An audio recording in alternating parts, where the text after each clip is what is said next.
संस्कृतिर स्वाक्षर ओडिशा, शिक्षार गंताघर, परंपरार हस्ताक्षर, जहार अनन्य उदाहरण हेउछि उदयगिरी।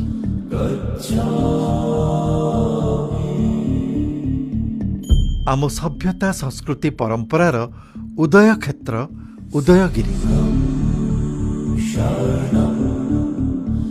बौद्धिक चिंता और चेतनार अभ्युदय ए क्षेत्रर महात्म्य और महानता स्पष्ट।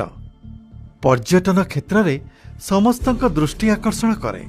ओडिशार हीरक त्रिभुज उदयगिरी, ललितगिरी एवं रत्नगिरी। एही हीरक त्रिभुजर मुख्य बाहु हेउछि उदयगिरी।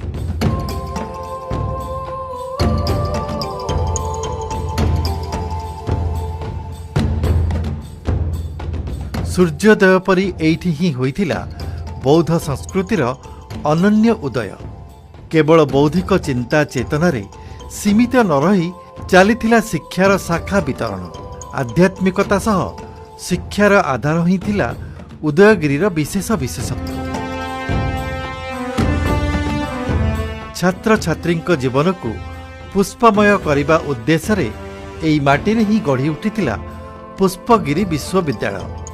शिक्षा संस्कार आध्यात्मिकता सांगकू जीवन दर्शनर मनीष तैयारी कारखाना साजिथिला